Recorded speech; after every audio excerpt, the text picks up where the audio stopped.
Hi, thanks for dropping in. Today we're taking a bit of a change or a little bit of a turn in our memoir writing. I'm Judy Sherwaters. Welcome to my channel. Here I bring you author interviews of ordinary people who had a story they needed to share with the world.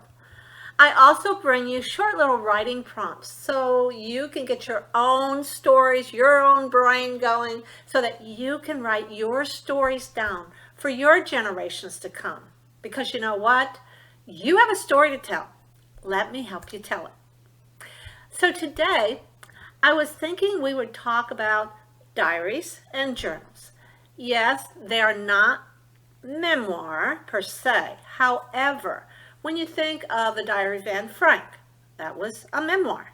Okay, so back in the day when we wrote diaries, when I wrote my diary, it was all about what happened that day. It was the neighbors came and we baled, 100 bales of hay, or we picked 50 quarts of strawberries today. It was all about our day-to-day events.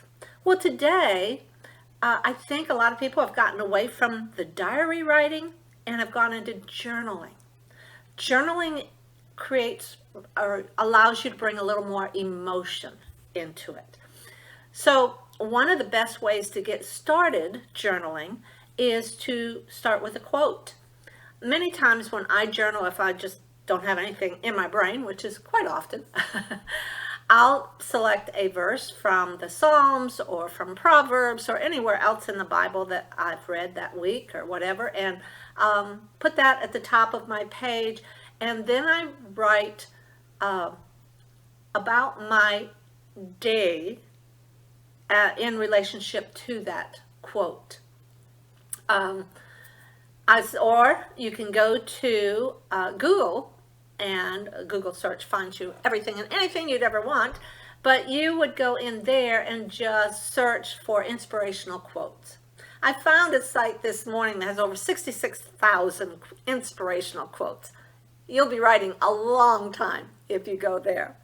So one of these, for example, one of these, Thomas Edison said, "I have not failed. I've just found 10,000 ways that won't work."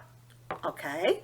If I were to write that, I would take that, write it out, put it on the top of my journal page, and then focus on what I'm going to do today, or if it's in the evening, I usually write in the morning, but in the evening, I would write about what did I do today that I tweaked a little bit, I changed a little bit, because it hadn't worked in the past. Maybe it was talking with one of my adult children, and what I had been saying was not getting anywhere, and so maybe I just tweaked that the way I said it the next time. So many things that we have tried to accomplish and we failed, and with just a little bit of tweaking, we would be successful. So that quote might be something you'd want to write on. George Eliot said, "It is never too late to be what you might have been." Another thing that you can bring into your regular life as to how you're going to change your life, or how you did, talking about memoir writing, go back and think about, okay, at what point in life did you really change what you were doing to become the person you are today? It is never too late to be what you might have been, meaning you can always make a change. And so at what point in life did you make that change?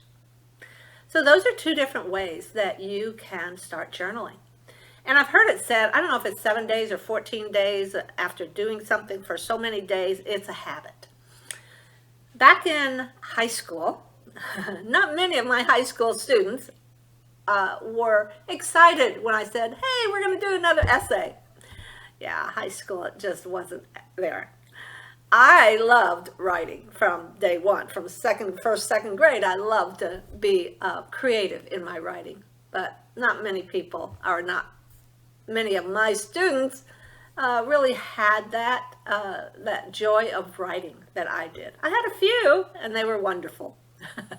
But it was also wonderful to see the students who's had that light bulb moment that just, oh wow, and they'd get right into their creative writing. And that was fun to see. But if you had that anti-writing freeze in high school, don't think of this as a I have to write. It's a I want to write or I need to write. And after those 7 or 14 days, whatever it is, you get to the point where the day just is not complete without writing something. So try this, and if you get started today, hopefully you will, and it just isn't working, don't give it up completely. Try again tomorrow, or try at a different time. I like to write in the morning. A lot of people like to write in the evening. And find a place that in your house or in the backyard or wherever, maybe on your back porch, where it's peaceful, it's calm, you won't have any interruptions, and just sit there and think for a while. Or maybe don't think at all. Let your brain just go empty if you can do that. And then allow your writing just to begin. It doesn't have to be perfect. It won't be perfect, but hopefully it will be from your heart. From now on, I'm going to encourage you in different ways in how to organize your memoir, because in the past I've just been giving out memoir prompts. I really want you to get started in writing these down, writing these stories down. And perhaps once you get organized in your brain as to how you want this to look, then that's half the battle.